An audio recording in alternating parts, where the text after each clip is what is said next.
When empires of the soul cease to silently absorb the pain of others, the very ground beneath our understanding begins to shift. Everything changes. This is not an exaggeration, but a truth I have witnessed in countless hidden battles, wars invisible to the eye, yet raging with unbearable force inside those who unknowingly become vessels of suffering. Have you ever wondered why some hearts seem destined to carry the weight of the world? Empathy, after all, is not merely kindness, not just a gentle sensitivity to another's plight. It is something far more mysterious, a profound capacity of the psyche that transcends ordinary perception. In its balanced form, empathy can be luminous, a bridge between souls, yet in its excess, it mutates into both a blessing and a curse. To feel the soul of another as though it were your very own is to brush against the collective unconscious, to reach that strange threshold where the boundary of your skin no longer defines the limits of your being. But when an empath forgets that there should be a boundary at all, when a spirit conditioned by wounds and ancestral burdens absorbs indiscriminately, empathy ceases to be connection and instead becomes possession. And what is possession, if not the most perilous forgetting of one's own soul? Perhaps you have asked yourself why life entrusted you with this weight. Why, even as a child, you could sense the mood of a room before a single word was spoken. Why your parents' quarrels felt not like distant echoes but sharp blades cutting through your own heart.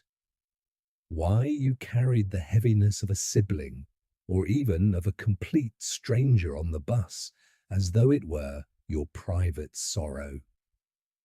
These patterns are not accidents of temperament, for hidden within the laws of the psyche lies a secret choosing.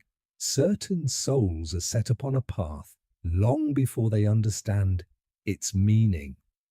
And the empath is often the child who discovered that safety was never found in being fully themselves, but rather in anticipating the storms of others.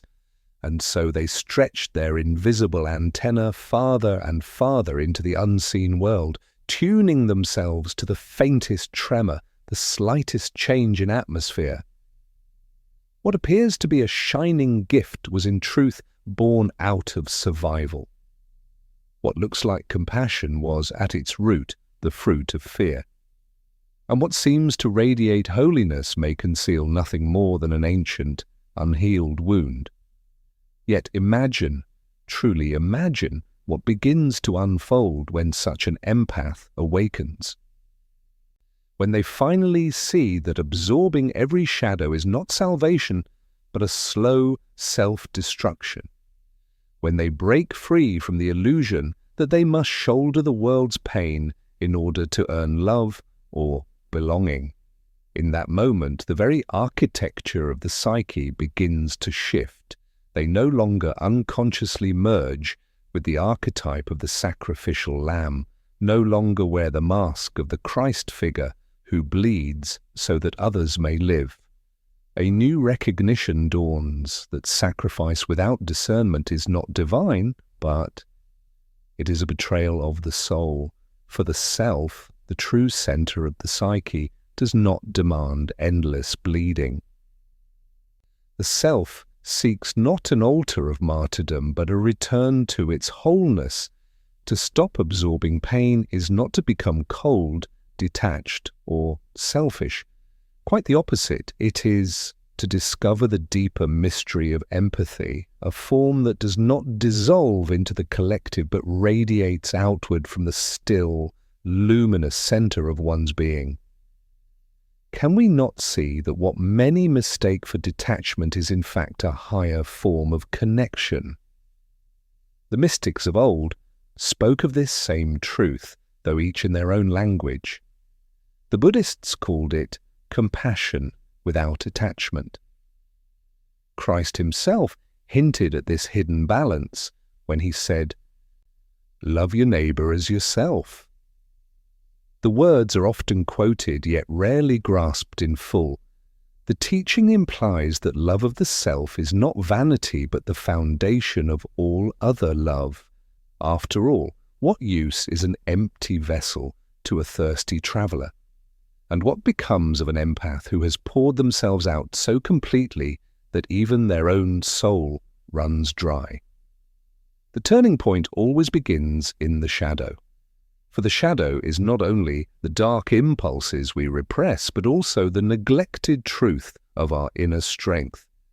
The empath who endlessly absorbs is often the one who has denied their own anger, who has silenced their sacred right to say no, who has forgotten that their boundary is holy. They may imagine themselves as bearers of light, yet recoil from the fire of their own will. And yet, paradoxically, that very fire is the medicine their spirit has been waiting for. The unconscious speaks in symbols, bringing forth dreams of fire, of burning houses, of erupting volcanoes, not as omens of destruction, but as reminders of the immense energy that lies buried beneath the surface. And if the dream is of drowning in a flood, it is not to terrify, but to teach. It shows the consequence of absorbing the waters of others without first building a dam of discernment. If the dream is of being swallowed by a faceless crowd, then the psyche is sounding an urgent alarm, the danger of dissolving one's individuality into the collective mass. These are not punishments, they are instructions, messages encoded by the unconscious.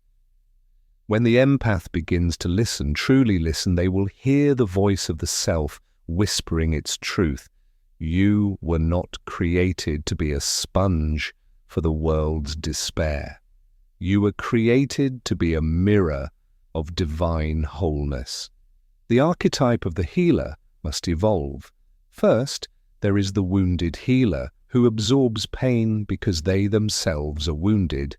Then comes awareness, the dawning recognition that one must transform their wound rather than multiply it endlessly. At last, the true healer emerges, not one who heals by taking in, but one who heals by standing firm, rooted in their own being, radiating presence like a steady flame. Such a healer allows others to confront their shadows by seeing themselves reflected in that mirror. This is why everything changes, because the empath is no longer enslaved to the unconscious contract of carrying everyone else's pain as proof of their existence. I have seen what happens when the empaths resist this transformation. They fall into depression, exhaustion, and even physical illness. The body itself becomes the battlefield, the stage where unprocessed energies clash in silence. Autoimmune disorders, waves of chronic fatigue, and inexplicable pains often appear, mysteries to doctors but clear signals of a psyche overwhelmed by what it has absorbed yet cannot digest. One might wonder, how long can the soul carry the weight of emotions that were never its own? The soul rebels when it is treated as a wastebasket for the world. But do not mistake this rebellion for weakness. It is, in truth, the self rising to reclaim its rightful place. It is the deep psyche saying firmly, enough. And when the empath surrenders to this deeper law, when they no longer measure their worth by how much they can carry, but by how authentically they can live, the transformation is nothing less than radical.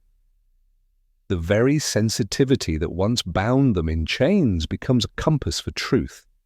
They no longer step into a room and drown in the emotions of others. Instead, they enter and discern instantly what belongs to me and what belongs to them. This clarity grows sharper. They begin to recognize the archetypes at play, the tyrant, the victim, the seducer, the trickster. And rather than becoming prey to these patterns, they rise as witnesses to the eternal drama unfolding before them. From the vantage point of witness, true power begins to emerge. This is the threshold of individuation, for individuation is not about cutting oneself off from humanity, nor about cold detachment. It is about becoming whole, so whole that one's presence no longer collapses under the weight and chaos of others. The individuated empath becomes something greater, a mediator between the personal and the collective unconscious. They can feel deeply, yet they are no longer possessed. They can love fiercely, yet they do not confuse love with self-annihilation. And they can walk among shadows without becoming one of them. And so the question naturally arises, how does one stop absorbing pain? The answer does not lie in a simple technique or quick solution. It is instead found in a profound reorientation of the psyche. It begins with awareness, recognizing the very moment you feel another's sorrow as though it were your own, and pausing to ask, is this truly mine? It deepens with boundaries, not the rigid, defensive walls of the ego, but the living, breathing boundary of the self, a boundary that knows with wisdom that to say no is often the most loving act. It matures with integration, welcoming back the shadow energies of anger, power, and desire, which were once banished but now return as sources of strength, enabling you to stand firm. And finally, it culminates in surrender to the mystery of the self, the archetype of wholeness, guiding the soul far beyond the compulsions of wounded empathy. In this transformation, there is loss. You will lose the old identity, the image of being the one who always saves, always carries, always suffers. You may lose relationships built upon that silent contract of sacrifice. Some will accuse you of selfishness. Others will resent that you no longer serve as their emotional sponge. Yet what is truly lost is nothing more than the illusion. What is gained is life itself. For in this moment, you are no longer living as a fragment of the collective, but as a whole being. Individual, connected yet sovereign, compassionate yet free. And here lies the paradox. When empaths stop absorbing pain, they do not become distant or less caring. They actually become more healing to the world, because the world does not need more carriers of unconscious shadows. What it needs are awakened souls, those who can step into the darkness with light, yet not be consumed by it. The collective unconscious does not shift through an endless multiplication of wounds, but through the steady presence of individuals who have transmuted their own. Every empath who awakens becomes a living archetype of transformation. Their very existence turns into a silent teaching, a symbol that others recognize unconsciously like a beacon on a stormy sea. It is possible, yes, truly possible, to feel without drowning, to love without dying, to serve without erasing the self. This is why I say again, when empaths stop absorbing pain, everything changes. It changes for the world, and it changes for you. The greatest danger for the empath has never been their sensitivity, but rather their unconscious identification with archetypes that demand endless sacrifice. Deep in the psyche live primordial images that shape us all. The mother who gives without end, the martyr who suffers for all, the redeemer who takes upon himself the sins of the world. These archetypes hold immense power because they are woven into the very fabric of the collective unconscious. They whisper to the empath in voices both seductive and relentless. You are valuable only when you carry another's cross, only when you bleed for them, only when you dissolve your boundaries so that others may be whole. And so the empath begins to believe that their suffering is holy, that their exhaustion is proof of their virtue. Yet in truth, this is not holiness at all. It is the archetype possessing the individual, draining their life to maintain an ancient pattern. To stop absorbing pain is, therefore, an act of rebellion against these unconscious forces. It is not merely a personal choice, but a confrontation with the very gods of the psyche themselves. When you refuse to carry what is not yours, you are challenging the old law of the victim and the redeemer. You are declaring that your soul does not belong to sacrifice, but to the self, the eternal image of wholeness that transcends all opposites. This is why the process feels so terrifying, because in rejecting these archetypes you risk losing the approval of the collective, which continues to worship sacrifice even while it devours the individual. But this risk, this danger of standing apart, is the very essence of individuation. To stand alone against the pull of unconscious expectation, to resist the tide that demands you disappear into the needs of others, is to walk the narrow path toward true selfhood. I recall dreams from my patients, dreams where they stood at the crossroads. On one path lay a vast crowd, calling them urgently, demanding they come and suffer with them, urging them to share their burden, to vanish completely into their need. On the other path was a narrow road through the forest, dark, uncertain, and filled with silence, but leading toward a light that only the dreamer could see. Again and again the dreamer chose the crowd, and again they returned exhausted, hollow, resentful, their soul drained by burdens that were never truly theirs. Only when they dared, trembling yet resolute, to walk the solitary path did the dreams begin to shift. And then came images of renewal, springs of clear water bubbling from hidden places, radiant animals glowing within a fire, and a strong house built firmly upon rock. These were not merely dreams. They were instructions whispered by the unconscious, urging the soul to choose individuation over absorption. You may feel guilt rising when you step away from the crowd, when you refuse to absorb the storms and sorrows of those around you. But pause and listen closely. This guilt is not your true conscience. It is simply the voice of the archetype losing its grip, the echo of an ancient pattern that has mistaken collective demand for morality. True conscience belongs to the self, and when the self speaks, it does not thunder in guilt but whispers with clarity. It guides you to know when to act and when to refrain, when to give and when to withhold, when to step into another's suffering, and when to stand back so that they may confront their own shadow. The false conscience cries out, "If you do not absorb, you do not love." But the true conscience replies with quiet certainty, "If you abandon yourself, you abandon all." Which voice will you follow? I must tell you that many empaths live with an unconscious fear of their own shadow. They believe that if they stop absorbing pain, they will turn into something cruel, selfish, or indifferent. They cling to the belief that their goodness lies only in their capacity to suffer.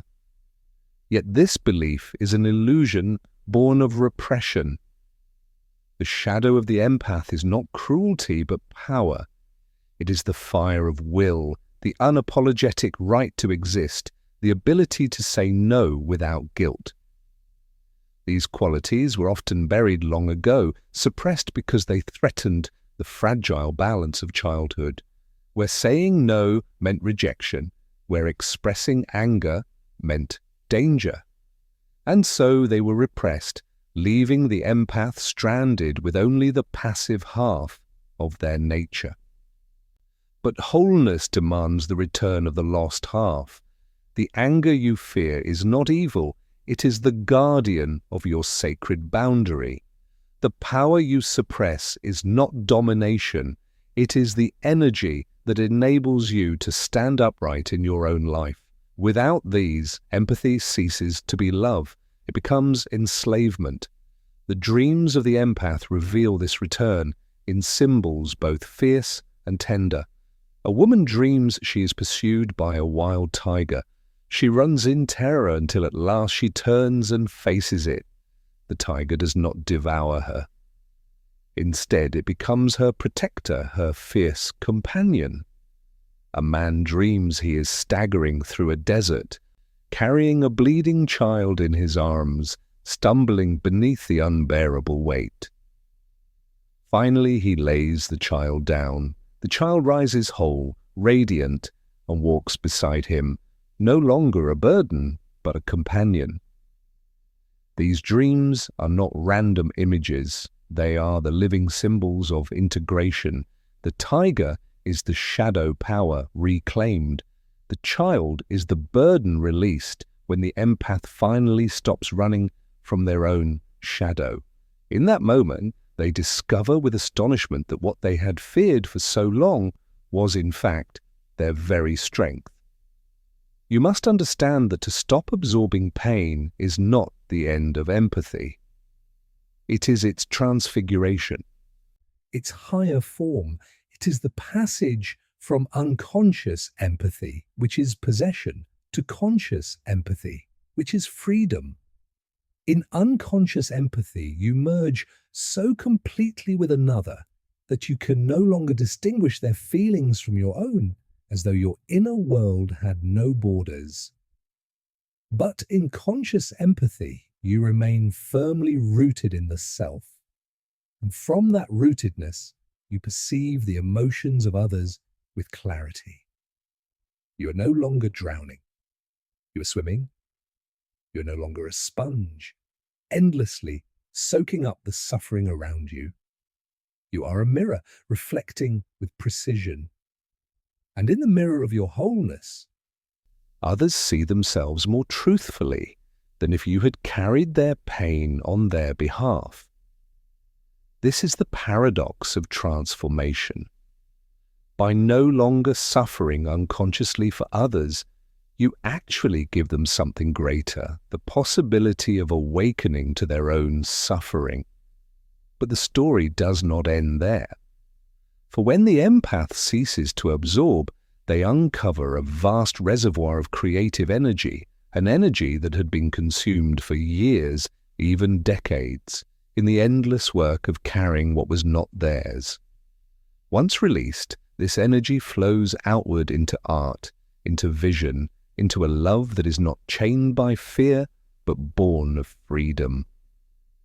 Many empaths who undergo this transformation suddenly find themselves painting, writing, dreaming with an intensity that surprises even them. They rediscover passions long forgotten, desires once silenced, callings that had been buried beneath the flood of other people's sorrows. This is the true gift of individuation, the release of energy that had been bound up in unconscious patterns. What was once depression begins to bloom into creativity. What was once exhaustion transforms into vitality. What was once compulsion turns into choice. And this change does not stop with the individual. It reverberates outward. The collective itself is altered. For with every empath who awakens, the ancient unconscious contract of suffering grows weaker. When you stop absorbing pain, you send a signal into the collective unconscious. It is as if you declare silently but powerfully, there is another way. Others sense it. Even if they cannot name it, they feel that something in your presence is different. They recognize that you are compassionate without being consumed, loving without being enslaved, and in them something stirs, a forgotten memory of their own possibility. This is how the collective begins to heal, not by multiplying unconscious martyrs, but by birthing conscious individuals. And yet I must tell you again, this path is not easy. To stop absorbing is to face loneliness, for many relationships are built upon the empath's willingness to carry what others refuse to face. When you stop carrying, some will accuse you. They may call you selfish, cold, unloving. They may attempt to manipulate you back into your old role, pulling you again into the familiar cycle of sacrifice. Yet these moments are not accidents, they are the very tests of individuation. The question rises before you like a fork in the road. Will you return to the crowd for the temporary comfort of belonging, or will you dare to walk the narrow road that leads toward your own wholeness? If you endure, if you hold steady in your resolve, you will discover relationships of an entirely new order. Not relationships founded on silent sacrifice, but relationships grounded in truth. And in these new relationships, love flourishes without fear. It becomes love exchanged between whole beings, not between fractured halves seeking completion in each other's wounds. Consider the archetype of the wounded healer. It has long taught us that only one who has been wounded can truly heal. Yet it does not teach that the healer must remain forever wounded. What use is a healer who never steps beyond their own injury? The true healer is the one who transforms their wound into wisdom. To absorb endlessly is to remain trapped as a victim of the wound, but to transmute it, that is to become a vessel of authentic healing. This is the passage you are called to make. To move from the unconscious wound that binds you into the conscious gift that liberates you. And the bridge between these two states is the decision, the courageous decision, to stop absorbing pain that does not belong to you. You are not betraying others by refusing to absorb. No, you betray them when you prevent them from facing their own shadows. To carry their pain for them is to rob them of their initiation, to steal from them the very fire that might forge their strength. But to witness them without absorbing, that is to honor their soul's journey. This is the deeper compassion, the kind that respects the autonomy of the other even in their suffering. And yes, it is harder, for it demands that you endure their pain without rushing to rescue, that you watch without collapsing into their storm. But it is truer because it allows them to encounter their own depths, just as you have encountered yours. And so, when I tell you that everything changes, I mean not only the hidden landscapes of your inner life, but the entire structure of your existence. Your body changes, no longer carrying the crushing weight of unprocessed energies. Your dreams change, for they begin to bring symbols of renewal and strength instead of warnings of collapse and exhaustion. Your relationships change, for they are purified of unconscious contracts and reborn in clarity. Even your destiny changes, for you are no longer driven by the compulsions of wounded empathy, the endless urge to save, but instead are guided by the call of the self. This is not a minor adjustment. It is nothing less than a metamorphosis. It is as though you were once only a vessel, filled and emptied by the waters of the collective, and now you have become a fountain, flowing freely from within, inexhaustible because its source is the eternal self.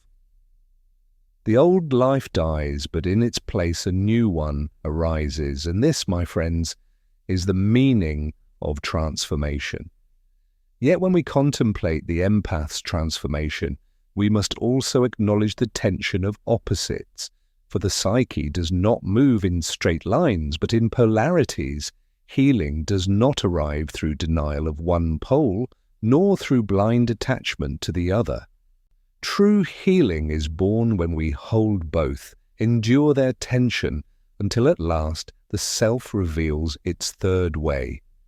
The empath has lived on one side of this polarity, surrender, absorption, self-denial, while the opposite side, which they often fear, seems like coldness, detachment, even cruelty. But the goal is not to swing from one extreme to the other, from endless self-sacrifice to the barren desert of narcissism. No, the true goal is to hold the tension of opposites until a higher synthesis emerges. This synthesis is conscious compassion, rooted in the self, free from compulsion, and radiant in its clarity. This is the alchemy of the soul. The vessel of the empath must be sealed, must hold the pressure, so that the opposites can boil within it. And only then, only when the fire of experience has ripened the contents, does the gold of transformation appear. Dreams often reveal this hidden alchemy through symbolic images. A woman once told me of a dream in which she stood before a great cauldron filled with dark, swirling water. She feared it, for she sensed the water held all the pain she had absorbed over the years, sorrows not her own, griefs collected like stones. But in that dream, a voice whispered, "Stir it." With trembling hands she obeyed, and as she stirred, the water shifted, growing luminous, shimmering with golden light. What seemed at first unbearable revealed itself as treasure. This was no mere fantasy. It was her psyche showing her a truth. Pain, when contained and faced, is no longer poison, but becomes wisdom. But to stir the cauldron as to confront what one has feared most, the accumulated sorrow of lifetimes, absorbed unconsciously, never questioned. And yet, only in facing it does the venom lose its power, and only then can healing begin. The empath who stops absorbing does not deny the reality of suffering. They do not dismiss pain as if it were illusion. Instead, they make a crucial distinction. They refuse to confuse compassion with identification. They learn, slowly but surely, that to witness is not the same as to merge. They learn that to love is not the same as to carry another's burden on their own back. And from this hard-earned lesson, they discover a strange and liberating truth. Suffering belongs to the one who suffers, and only there, within that soul, can it truly be transformed. You may walk beside them, you may mirror their struggle, but you cannot take their suffering into your body and dissolve it for them. The Christ archetype, when misunderstood, deceives many empaths into believing otherwise. But if you look more deeply, you see that even Christ did not erase suffering from the world. He illuminated it, gave it meaning, and in doing so transfigured it. That is the true calling, not to erase another's cross, but to stand as a witness to their transformation. This distinction is critical, for without it the empath falls prey to possession. To be possessed by another's pain is to live under the heavy hand of the collective unconscious. And the collective, like a vast ocean, always seeks to pull the individual back into its depths, to drown them in its waves. But the task of individuation is to remain afloat, to stand as an island, firm and rooted in one's own ground, and yet still connected to the sea. If you drown, you are swallowed by the collective. If you isolate completely, you become barren and lifeless. But if you stand solid, conscious, present, you become a bridge between the depths of the unconscious and the light of awareness. This is the empath's destiny, not to drown, not to disappear, but to mediate, to bring the unseen into form. And yet the shadow of the empath reveals itself most clearly in relationships. Time and again they are drawn like moths to the wounded, the broken, the narcissist who feeds on their light. They confuse this attraction with love as though their sacred task were to redeem or rescue the other. But in truth, it is not love at all. It is their own unconscious wound calling them back into the same painful pattern. The soul repeats until it learns again and again, like a lesson carved into the very fabric of existence. The empath finds themselves drained, discarded, bewildered, asking, "Why does this happen to me over and over?" And yet, again and again, they believe that love means carrying more than their share, sacrificing more than their soul can endure. Only when they finally awaken to the pattern do they begin to see clearly. This is not love, but compulsion. And in that moment of recognition, the spell begins to break. The narcissist, the victim, the addict, these figures are not random intrusions in their lives. They are archetypes, emissaries of the unconscious, arriving as if to hold up a mirror to the empath's own shadow. They are reflections, powerful and undeniable. And until the empath claims their own power, until they cease surrendering their light, they will remain caught in the endless, exhausting dance of projection. But when the empath integrates their shadow, everything begins to change. They no longer chase after brokenness to mend because they have mended their own fractures. They no longer build their identity around being needed because they have discovered the unshakable ground of their own worth. They no longer confuse surrender with love, for they have learned the deeper truth. Love born from strength is love that endures. The relationships that arise after this inner transformation are of an entirely different order. They are no longer unconscious contracts of exchange, bonds forged out of wounds, but unions between conscious beings who meet one another in freedom. This is why individuation is not only a personal process, but also a revolution in the realm of love itself. When a single soul awakens, the repeating pattern of generations is broken. Many empaths fear, however, that if they stop absorbing, they will cease to be spiritual. They cling to the belief that spirituality requires endless giving, endless suffering, endless erosion of the self. But true spirituality does not demand the annihilation of the self. It demands the realization of the self. And the self is not diminished by boundaries. It is revealed through them. Boundaries are not walls of ego, but the shape of being itself. Spirituality that consumes the individual is false, for the divine does not require slaves. The divine seeks individuals who can reflect its wholeness, who can stand in the fullness of their own existence. To live as a true empath is not to dissolve into every sorrow, not to absorb every wound, but to stand as a clear mirror of archetypal light. Only then can others see the divine shining in themselves. Consider the enduring symbol of the tree. A tree does not take upon itself the sickness of every creature that rests in its shade. Instead, it offers presence, shelter, and stability, yet it remains deeply rooted in its own being. Its roots draw nourishment from deep within the earth, while its branches stretch boldly toward the heavens. It participates fully in the life around it without losing its essence. This is the image of the conscious empath, rooted in self, reaching towards spirit, offering presence without abandoning their own ground.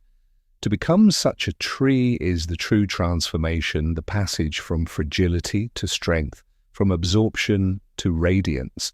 And when empaths learn this, when they finally embrace their boundaries, they discover that their sensitivity, once a curse, becomes their greatest gift. For it allows them to sense the subtle without being overwhelmed, to touch the invisible without being consumed by it. The dreams of such empaths shift in quality, taking on a new texture, a new clarity. No longer are they filled with images of floods that threaten to drown, crowds that suffocate, or devouring beasts that haunt the night. Instead, they begin to dream of houses with strong walls in bloom, radiant animals appearing as guides, symbols of protection and renewal. These images do not terrify but invite, shimmering with promise. These are the symbols of individuation, the signs that the psyche is slowly moving toward wholeness. The unconscious, once feared as a source of terror and chaos, begins to reveal itself as a wellspring of wisdom and guidance.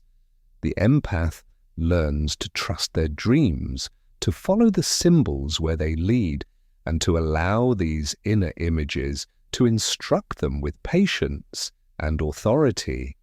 What once seemed threatening now becomes luminous, and in that light they learn to walk differently, more steadily. For the unconscious, when approached with humility and respect, is the greatest of teachers. Yet this journey is not for the faint of heart. To stop absorbing is not a simple act. It is to confront the fear of rejection that lurks in every empath's memory, the guilt that arises with every no, the loneliness that comes when old patterns are left behind and the familiar crowd no longer surrounds you. It is to walk into the desert of the self, a place both barren and holy, where no archetype dictates your worth and no borrowed identity sustains you. But in that desert, stripped of illusions, you will find the spring of your own being. And from that spring flows living water, pure, inexhaustible, and untouched by compulsion. Out of it arises authentic compassion, not rooted in exhaustion, but in essence itself. And this is why everything changes, because you are no longer living from reflex, but from the center of who you truly are. I have witnessed this transformation with my own eyes. A woman once bedridden with exhaustion, broken from caring for everyone but herself, found the courage to begin setting boundaries. At first, she was wrecked with guilt, shaken by doubt. Her family accused her of being selfish, of abandoning her role, but slowly, as she stood firm, something remarkable happened. Her health returned, energy flowed back into her. She picked up her brushes and began to paint again, something she had abandoned long ago as a child. Her paintings were luminous, pulsing with archetypal images, light breaking through darkness, radiant forms emerging from shadow. And as she painted, her family began to change as well. No longer able to rely on her to carry their shadows, they were forced to confront their own. Her healing became the seed of theirs. Not by absorption, not by taking their pain upon herself, but by transformation. This is the quiet, extraordinary power of the empath who awakens. And so I tell you, when you stop absorbing, you do not lose empathy, you discover its true form.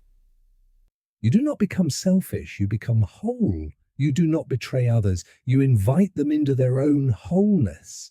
This is the sacred paradox, the mystery of individuation. To die to the false self is to be reborn into the true. To stop carrying what is not yours is to finally carry what is. And what is yours is nothing less than your own soul, radiant and untouchable. Everything changes when you realize that pain is not the measure of love. Everything changes when you see that boundaries are not walls, but doors through which true relationship may finally enter.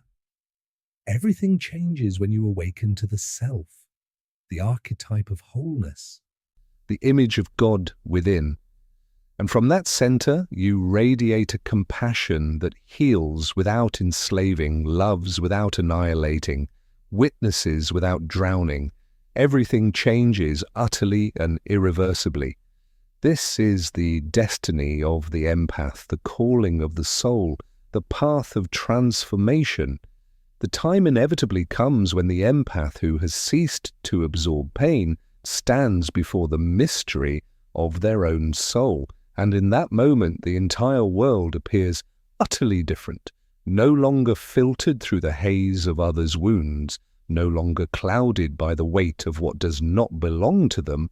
Life itself is revealed as if for the very first time. Life shines now with a clarity almost unbearable.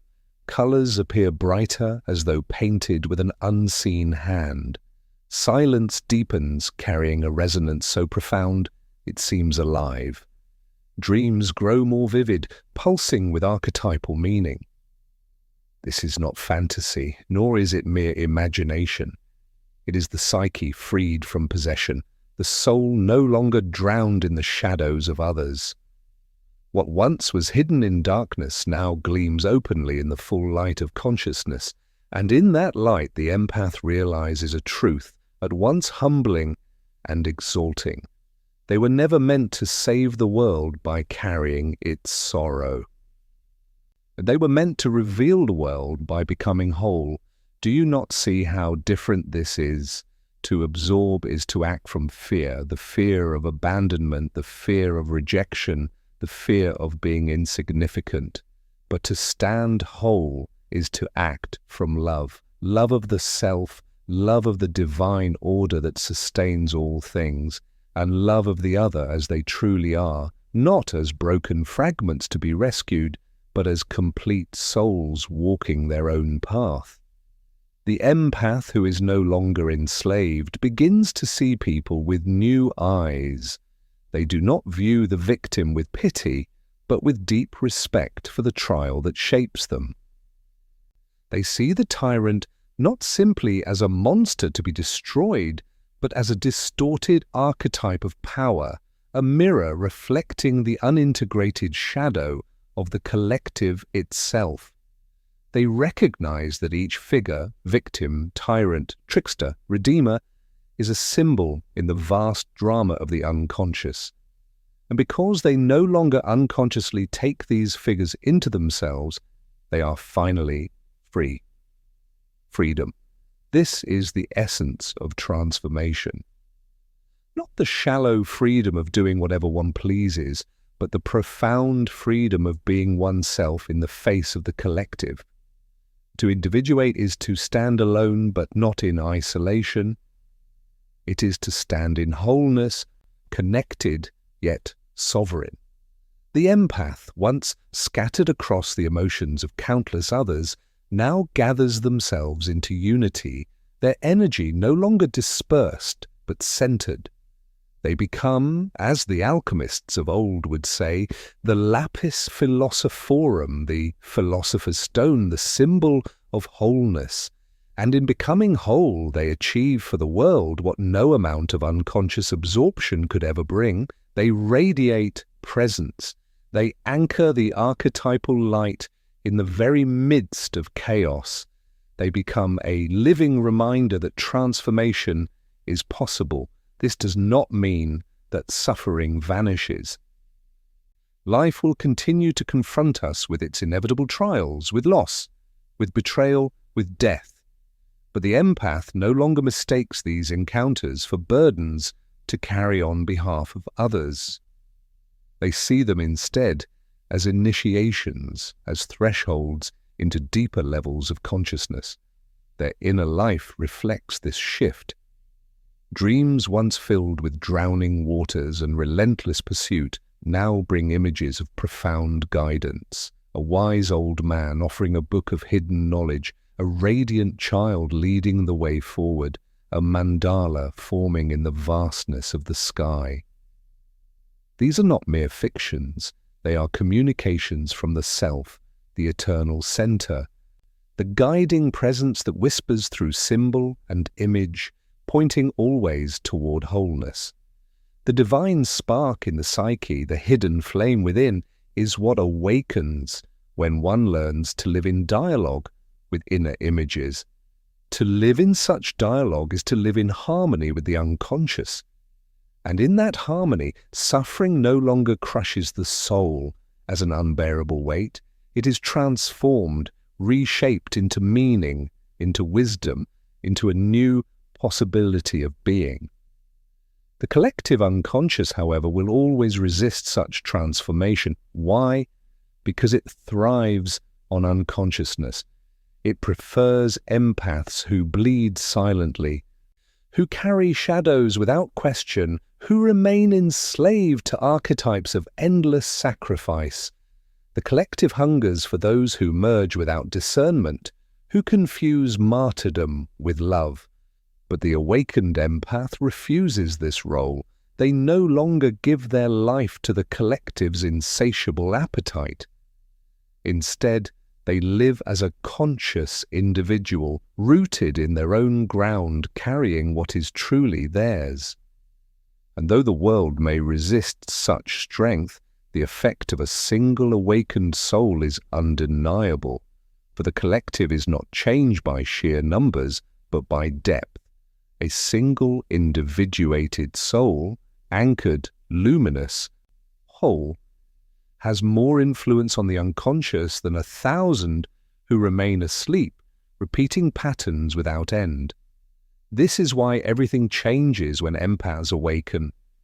The entire balance of the collective shifts. The scales of human consciousness are tilted. You may wonder, will loneliness always remain? The answer is both yes and no. Yes, in the sense that individuation requires walking paths that few are willing to tread. To stand apart from unconscious patterns is to carry the solitude of one who sees differently, who no longer belongs to the crowd's illusions, but know in the sense that such solitude is not empty. It is filled with presence, for the self once encountered is never absent. Dreams, synchronicities, and inner guidance all reveal that you are not alone. You are accompanied by the archetypal depths of the psyche, by symbols that whisper truth, by unseen companions who remind you of your place in the great design. And in time you will find others, souls who have walked their own narrow paths through fire and shadow, and with them you will know a communion far deeper than the false bonds of unconscious absorption, a connection forged in truth rather than need. This is the fellowship of the individuated, the communion of souls who stand whole in themselves and therefore meet each other without masks. Do not think, however, that this transformation is final, as if one moment of awakening could end all struggle. The psyche is alive, dynamic, ever unfolding, and individuation is a lifelong process. The empath will still be tempted, still drawn toward old patterns, still feel the collective's pull like a tide upon the shore. But now they carry a center. They know the difference between absorption and compassion, between compulsion and conscious choice. They know to return to the self again and again, like a pilgrim returning to the temple within, kneeling at the sacred source, and each return deepens their wholeness, strengthens their freedom, enlarges their capacity to love without losing themselves. This is the true rhythm of the awakened empaths, not perfection, but faithful return. The archetype of rebirth lies at the very heart of this journey. To stop absorbing pain is itself a death, the death of an identity built upon suffering, upon silent sacrifice. But every death in the psyche conceals within it the seed of rebirth. In the language of alchemy, the nigredo, the black stage of dissolution, gives way to the albedo, the whitening, the dawn of renewal. The empaths, once buried in darkness, emerge radiant, like the child of the sun rising after a long night. They discover that beneath the wound lies a gift waiting to be uncovered, that beneath the suffering lies a deeper calling, and beneath the endless absorption lies the hidden power of transformation. This is the true meaning of the wounded healer, not to remain trapped in the wound forever, but to discover within it the seed of wholeness, the possibility of renewal, the hidden spark of the soul that has been waiting all along. When you stop absorbing, you allow that seed to grow strong and visible, nourished by the light of awareness.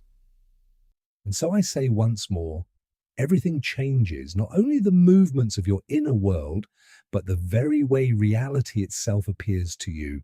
For reality is always colored by the lens of the psyche, shaped by the images you carry within.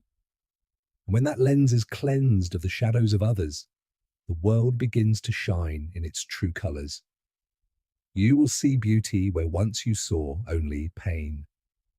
You will feel resilience where once you felt only weakness. You will walk through the same world, yet it will appear utterly new. You will recognize archetypes playing themselves out through people, but you will not be ensnared by them as before. You will love without fear, give without compulsion, and witness without drowning in another's sorrow. And this shift is not small, it is a change that ripples outward like waves from a stone cast into still waters, touching lives you may never meet, carrying resonance into the depths of the collective.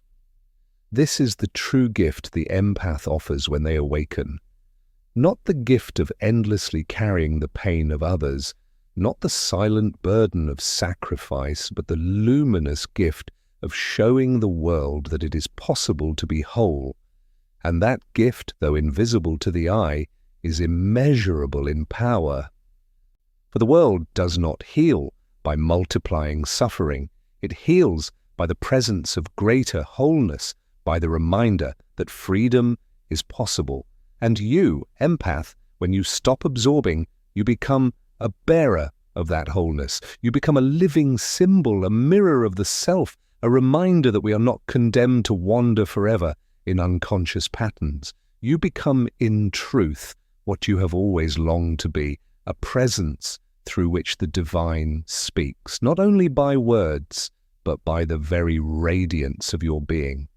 So I leave you with this. Do not be afraid to stop absorbing. Do not fear the guilt, the accusations, or even the loneliness, for these are only passing shadows. Beyond them lies freedom. Beyond them lies creativity, a life lived from essence rather than compulsion. Beyond them lies the self. And when you stand in that self, rooted, radiant, unshaken, the world around you begins to shift, subtly at first, then profoundly, then inevitably. For when even one empath awakens, everything changes.